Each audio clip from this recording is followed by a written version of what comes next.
Hello and welcome to Evil Hat State of the Hat April 2025 edition. I've done a little bit of upgrading on this layout. Hope you like it. I'm going to go over everything that's going on this month, that has been going on this month, what we're excited for coming up. And at the end of the video, I'm going to show you one cool trick you could do with one of our products that you might not have thought of before. And yeah, so I'm going to make people stick around to the end for my cool trick. All right. First off, Dice Pool is complete. Dice Pool is the crowdfunding campaign that we ran last year, which funded all of this State of the Hat. And it also funded four amazing videos with a panel of GMs that talked about Blades in the Dark, Fate, Thirst Sword Lesbians, and Monster of the Week, and they gave great advice for that.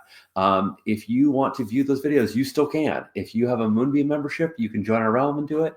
If you don't have a Moonbeam membership, you can get that from our pre-order page, which is on the Evil Hat website. So you can get into Moonbeam now, join realms, and check out some really great content. So thank you to all the backers from last year that made this possible. All right, let's go on to projects. Deep Cuts, baby! All right. Blades in the Dark, Deep Cuts is John Harper's 128-page setting and system expansion. It includes so much good stuff. John's been literally working on this effectively for the last 7 years, ever since Blades came out. He's been noodling with the advanced permissions and rules and different ways to handle things. In particular, the threat system is something you'll see as a through line through a lot of John's work. You can look at Ghost Echo. You can look at the upcoming game that he's working on right now, the Hazard system. You can look at Danger Patrol. And you can see that there's this attempt to maximize excitement and minimize wah-wah kind of rolls. And Deep Cuts introduces a threat mechanic to Blades. Not that the Blades action mechanic isn't already pretty hot, but this really streamlines several things and puts the threats front and center, which are very cool. So a couple things you might find in it are some new factions like the Spark Runners, who are rogue Sparkrights that have figured out how to interact with the ghost field, and so they can fly or run through the air by running across things that they interact with in the ghost field. There's also other factions that were not written up, like the Cabbies and the Ink Rakes, that were in the original Blades but didn't get a full faction write-up, and those have been given write-ups. So good stuff there. There's heritages and backgrounds. So if you are from Scoblin or from Dagger Isles or whatnot, there is a bunch of ideas about what that might be. So it's building out the rest of the world. As I was talking about the mechanical implications, one of the big shifts is the option of giving a devil's bargain to accomplish your goals rather than going to dice. So you're like, yeah, you can totally beat up this guy. You're probably gonna get scuffed up too. Take level 2 harm, and you get what you want.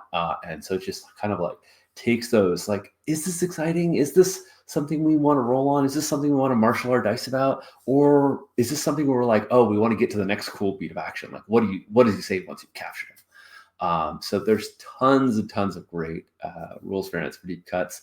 We are going to be crowdfunding it May 20th. So if you want to, you can check out the Evil Hat website, check out any of our emails, go to BackerKit and follow the campaign. And when it launches, you'll be notified and you can jump on this. We're going to have the physical copy of it, plus some really, really cool play aids.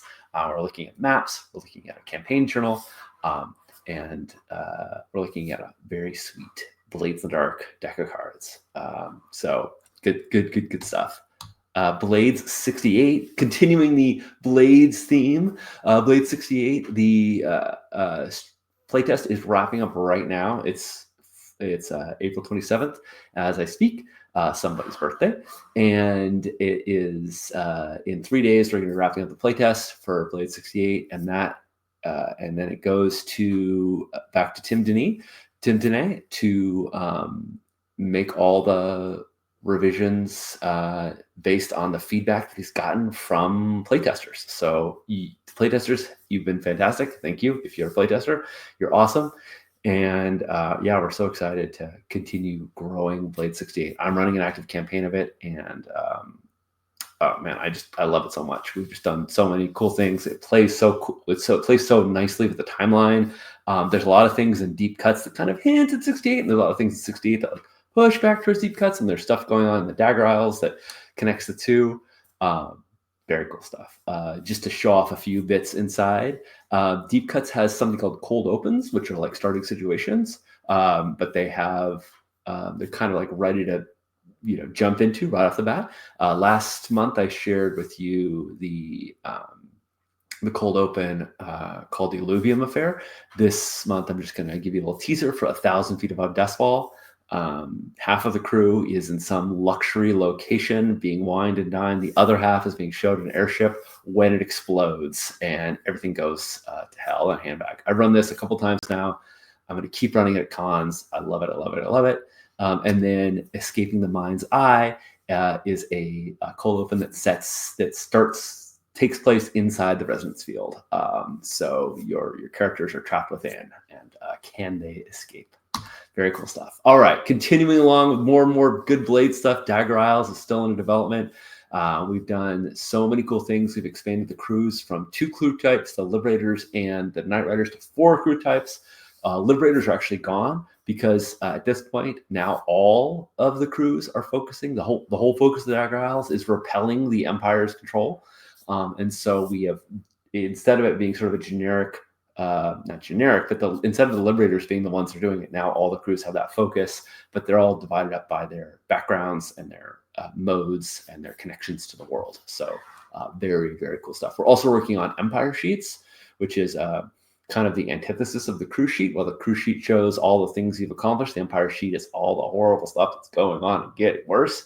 But it includes ways in which you can combat them. So there'll be new sets of claims that you can take against the Empire to weaken their hold, but there'll also be ways in which they advance and cause more pain and destruction.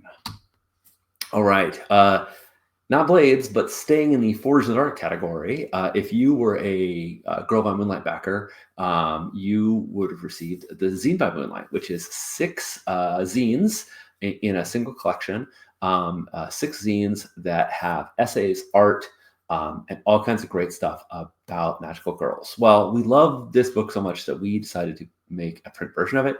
So there's now a print-on-demand version. If you go to the Evil Hat website, you can get a Zine by Moonlight print-on-demand. It's a beautiful collection of wonderful art about magical girls for Girl by Moonlight, or frankly, any magical girl game that you're playing right now. Similarly, City of Red Waters, we made that print on demand as well. So you can get a physical copy of that too. Head over to Drive-Thru RPG directly, or go to the Evil Hat website, and there'll be a link there to get the POD of that. Keeping on that POD gravy chain roll, the Stewpot Dice Dungeons and Delicacies, which includes some new adventure types and some journal entries and some other fun add-ons for your Stewpot game, is now also available in POD. We're really just trying to make sure that everything that we have, if possible, can be physically in your hands. And so we're really looking at our old titles. Over the next several months, we'll be looking at a lot of out-of-print titles and getting those into POD, a lot of things in the Fate line. So if you wanted to get a copy of one of the toolkits that have gone out of print, for instance, or one of the worlds that have gone out of print, for instance, we're going to be making those print on demand. So we're excited to make those accessible to folks. All right, Hunter's Journal and Slayer's Survival Kit. Printing is nearly done for the books. The journals are going to take a little bit longer, but we are still on track for our June delivery to backers. And then we'll be looking at a July, don't quote me on that. I'm not looking at the dates. No, those are, I think we're looking at a July 14th date for public release. Hunter's Journal is full of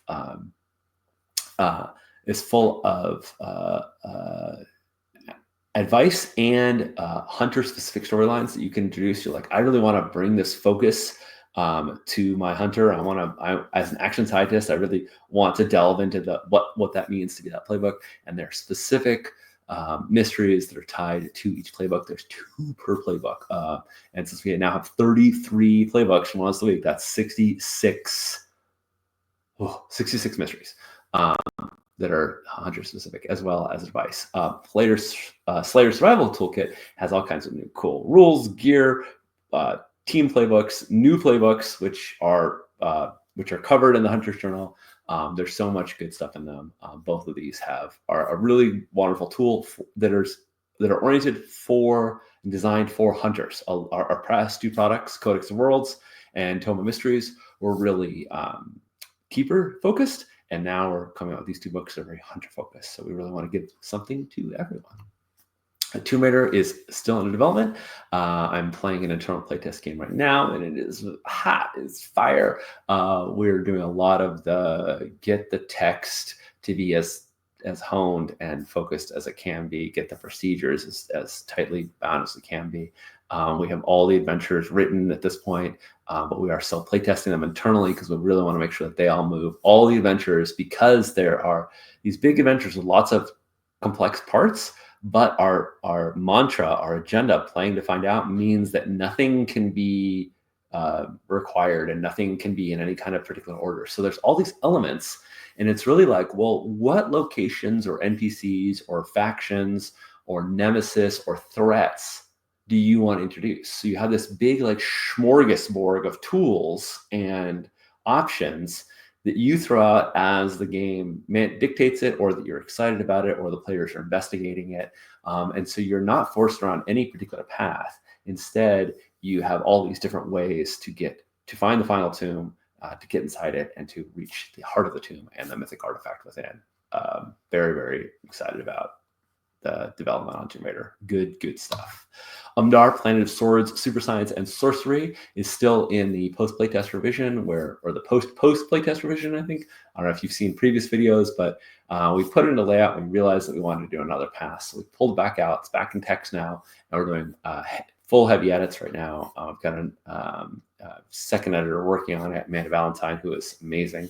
Pam Punzelin did the first one. We've also had Laura Page Turner work on it for all the mechanics. So we have a lot of amazing eyes focused on making Umdaar, which is a monster of a game. It's a beast. It's a giant game. We're very excited about it. It's going to be a hefty addition to your tabletop.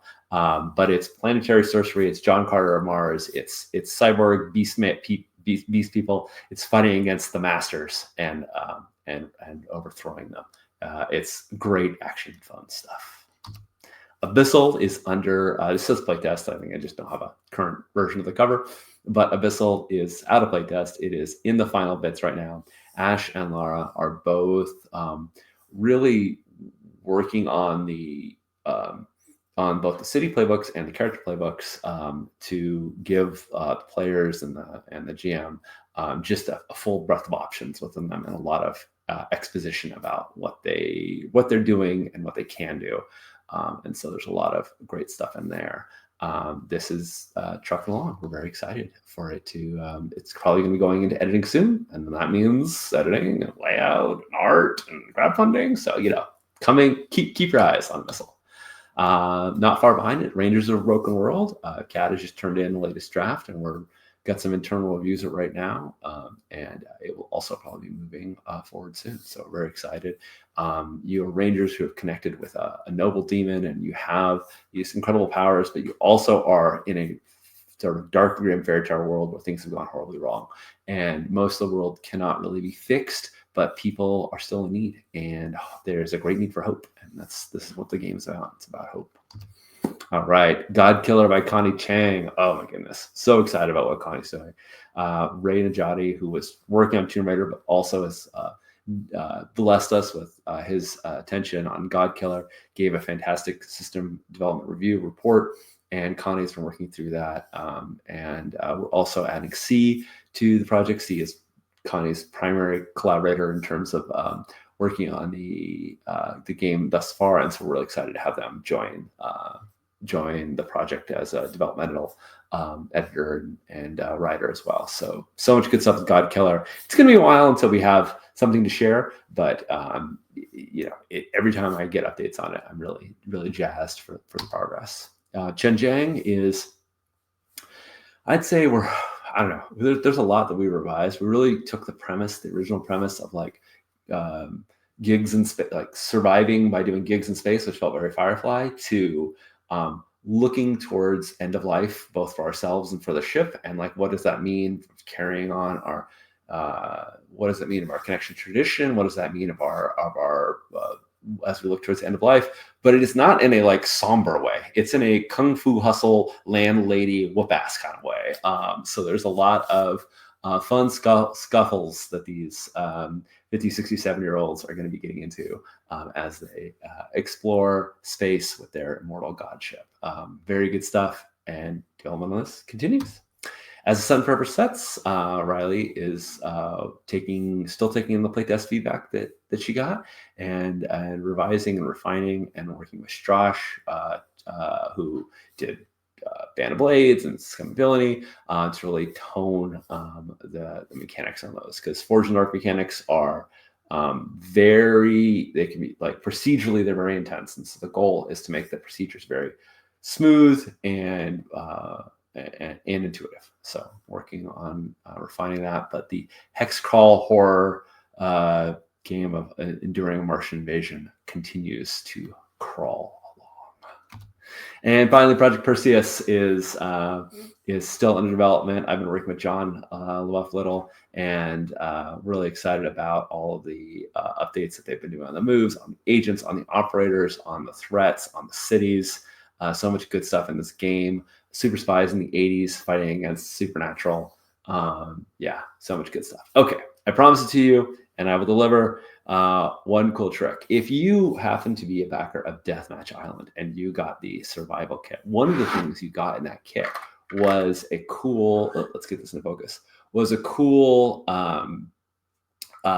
beans logo. And you can go ahead and take any old can of beans or anything else, any standard can, and strip off the old label and put this on it. Or you can spend about $8 online. So I found it. You can find it just to get a little trick can. And let's see if I can trying to do all this. Yeah, there we go. Trick can that then you can store your dice or other gaming goodies in. So I'm very excited to have my beans can. Oh my goodness, I keep going off screen. Very excited to have my beans can here right behind me amongst my other gamer memorabilia, and be able to reach back and grab my dice out of it. So that's one fun thing you can do with an Eagle Hat product you might not have thought of. All right, everybody, this has been an absolute delight, and I am very happy to give you these reports every month. Though Dice Pool has wrapped up, we are going to keep on doing this, and I'm going to keep on making these videos every month to sort of supplement our project status page. But you can always go there to the Evil Hat website and click on project status, and you can see all of the updates on our projects, and you can get you can get their current status there as well. Additionally, one little thing I just remembered that I wanted to put in is our creator support team. So if you are a streamer, a podcaster, a interviewer, somebody who creates various digital online content, and you want to get more involved with Evil Hat, we have a program to do that. You can apply on our website if you go to creator support down at the bottom. And the goal is just to help people who are already really excited about Evil Hat games get more access, get more information about them, get early access to things, and also be connected to a community of other people doing the same thing. So if that sounds like you, go check it out. All right. That's it for this month. Have a wonderful rest of your April, and see you again in May. I think I have to click the button. Click the button, John. Okay, see you again soon.